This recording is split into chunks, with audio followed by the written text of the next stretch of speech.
first destination is going to be the new administrative capital gate area, which is about 70 kilometers east of Cairo, about a 50-minute drive. You can just tell it is a massive urban sprawl.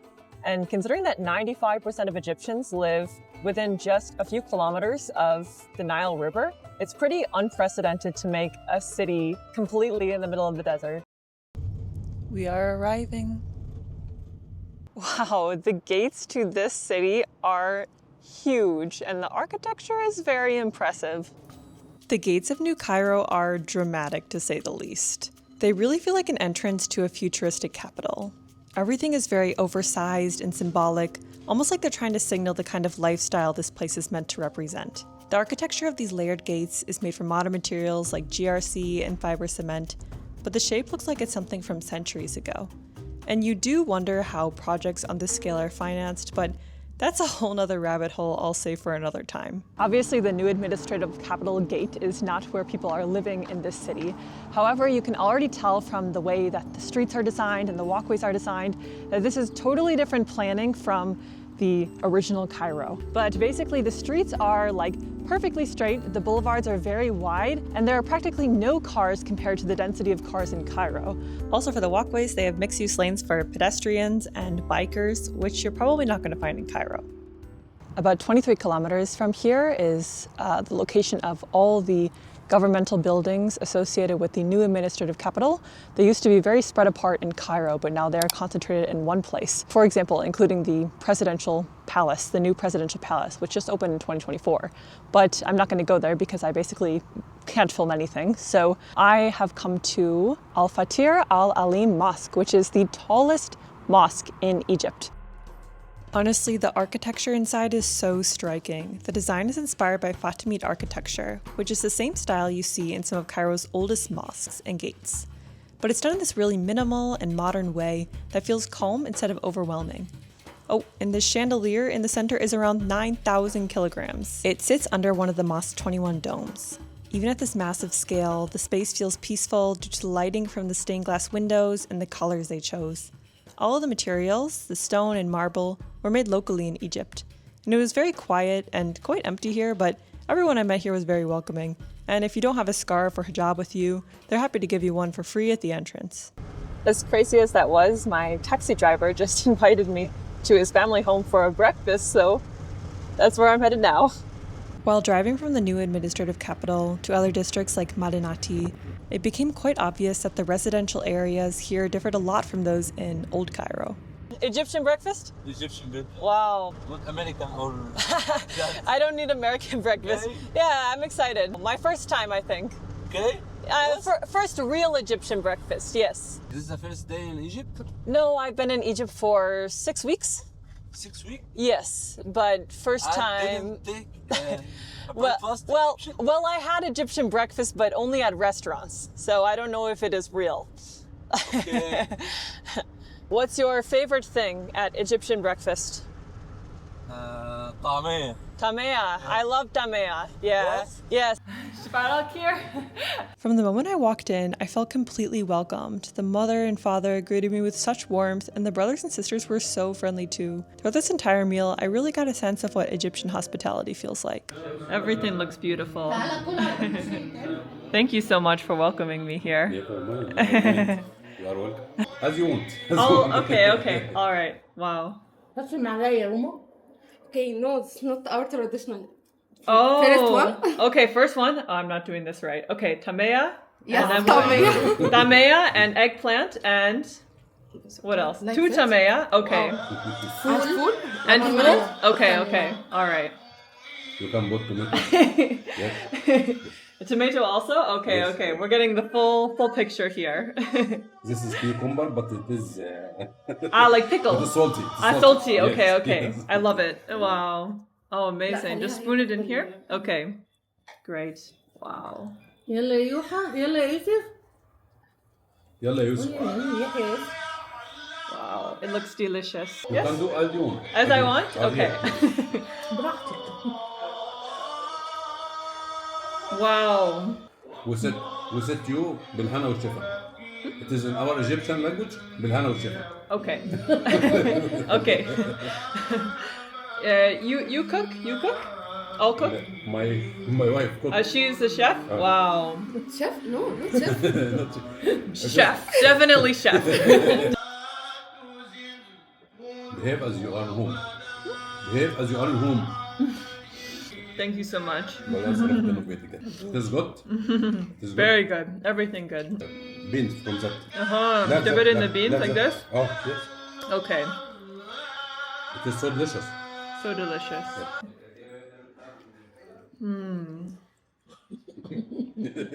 Shukran. Never. Like Friday tradition or everyday tradition or just whenever you feel? Friday. Friday tradition. Oh, really? Wow. What is your favorite? طعمية. Tamea. My mother liked Tamea. You Tamea also, right? Everything. Everything. We can speak only. Okay. We can eat only. Oh. In Egypt, we can speak. I'm speaking and eating at the same Yes, time. yes. Okay, okay. I got it. I got it. Don't waste your time. Got it. If you waste your time in eating, the others will eat. And then you will find those things. Don't ask you about your name. Oh, I didn't ask you either. So I'm Julia.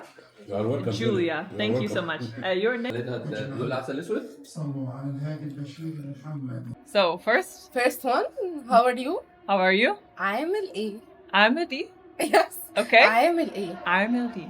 Happy birthday. Happy birthday. كل سنة كل سنة وانت طيب. وانت طيب. Oh, you are so beautiful. انت عسول. انت عسول. انت عسول. انت عسول. ايوه انت عسول. That was just about one of the best encounters I've had traveling, maybe in my life. Taking a look inside the mall, and you know what? Just a mall, just a regular mall. And here I did something that is quite out of character for me. I met with a real estate agent. No, I am not going to buy property in Egypt, but for the sake of information for this vlog and my own hunger for information, I wanted to find out what the prices of apartments and homes are like in New Cairo, who's living here, all of that housing jazz. And I learned a few things. First of all, the lowest price for a home in New Cairo, like a one-bedroom, fully furnished, air-conditioned home, is around 6 million Egyptian pounds, or about 128,000 US dollars, which is insanely out of reach for the vast majority of this country's population, considering that the median salary for an Egyptian is around 3,000 US dollars per year. It would take gosh knows who many years to save up for that. And also the homes can go up to about 200 million, according to him, which is probably for like gold investors. Second thing I learned is that the vast majority of homes here are inside gated compounds, even double gated compounds for that matter. And according to him, about 90 to 95% of people who live in New Cairo at the moment, it's definitely not even close to being filled yet, are Egyptian, but they're the very top percentile income-wise, which actually makes sense given that Egypt has the second highest concentration of wealthy individuals, like millionaires, within African countries. There is a sizable upper class who can afford to live here, which fuels the real estate boom. But it didn't start out like this. The city wasn't planned like this in the original master plan of New Cairo. So back in the 1990s, the Grand Master Plan was all about this concept of all-inclusive urbanism. So basically accommodating for all of the social classes within Cairo. Then, in the early 2000s, the government handed over a lot of the funding to private investors, at which point the real estate prices skyrocketed and gated communities started showing up. So in that sense, who does live here? It's mostly affluent Egyptians, expats, and some students in surrounding universities. Basically, people who are looking for a different lifestyle than old Cairo. Because I feel like it has to be quite intentional to move here. You can't just accidentally move to New Cairo, considering that it is a brand new city. Maybe these people are looking for a lot of malls or greenery, high-speed internet, a lot of security, even more security than Cairo, because frankly, compared to most capital cities that I've been to, Cairo has a lot of security. New Cairo has a lot to offer, but it basically puts most people, not everyone of course, in a social bubble due to the sheer amount of gated communities. I think that's enough context, so Let's go tour some of the properties. So this is the gated community that I toured on the very outskirts of New Cairo. And honestly, just getting here makes it clear that a car is absolutely imperative. There is no chance of getting around in pretty much most of New Cairo by public transportation. As you can see, the architecture here feels very modern and minimalist, designed for people who want more privacy and more space than most parts of older Cairo can offer.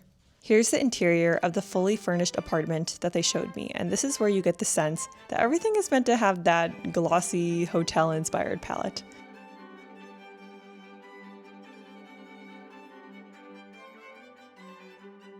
A lot of the units here come with terraces or private pools, which makes sense because I guess when you build a city in the middle of the desert and away from all the water sources, you get to be generous with space. I do have to say, this space feels very airy with tons of natural light. When you step out on the rooftop and see nothing around, well, you can just tell it's a whole lot of empty space waiting to be filled. They actually said this whole complex won't be fully finished for years, like 2027. And considering that New Cairo is being designed to host more than 6 million people, and now there's just a fraction of that living there, I think it makes sense that they're quite open to giving people tours.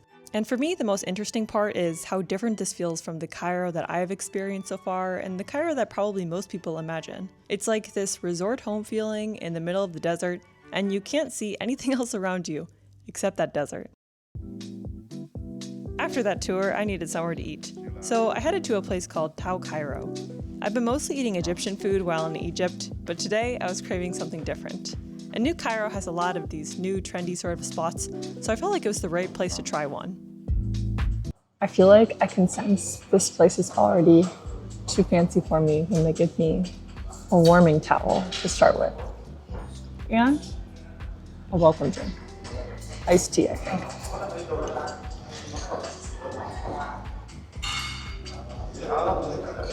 Gonna be honest with you, even if the food isn't the best thing in the world, I just like the vibe here. They serve Indian, Chinese, Thai, and Japanese food, and they even have a separate kitchen for each of the cuisines.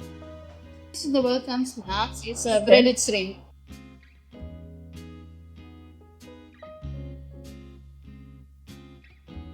That was incredible, but I still don't understand the 3 dots on the side here. I started with this maguro mango salad. The ingredients are very fresh, which makes it very bright and refreshing. If I'm describing this in fine dining terms, I will go with the smoothest maguro, complemented by clean, silky mango, topped off with a sweet seaweed finish.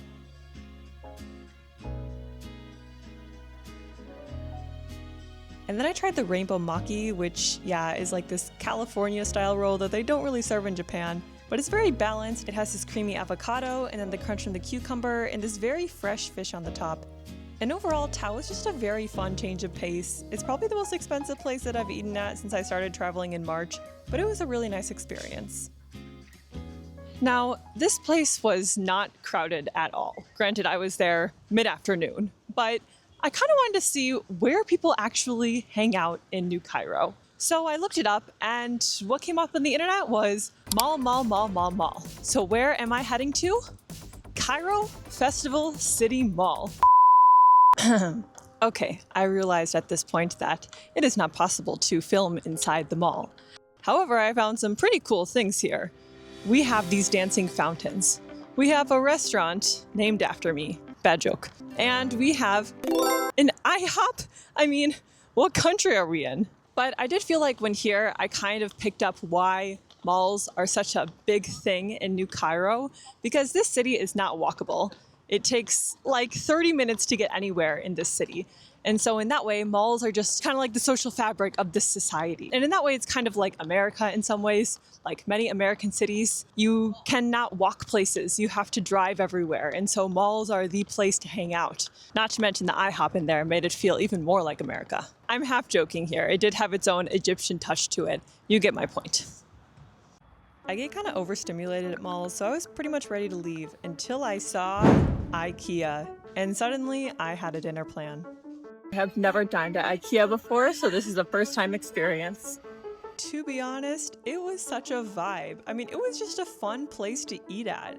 We have a bakery section, dessert section, salad section, fried food section, meat section, and a whole lot more that I didn't show. We are gonna have Egyptian, Swedish fusion food for the first time. Let's start out with the kofta. Basically, we're just having a meatball dinner here. If you've ever wondered what Egyptian food looks like at an IKEA, this is it. Okay. Now, the famous Swedish meatballs. You can taste the Swedish air. As I'm en route back to regular Cairo from New Cairo, I'm just pondering a couple things about the making of this city. It's very shiny, but it's also very empty in many ways, and it feels like it is just waiting to be filled. Frankly, I see why they built the city, because Cairo is very, very overpopulated and so congested, and there needs to be more space for people to live. It does make you question if this city was built for the people of the nation or if it's meant to represent some idea of somewhere else. Makes you curious and definitely skeptical. But it's worth exploring.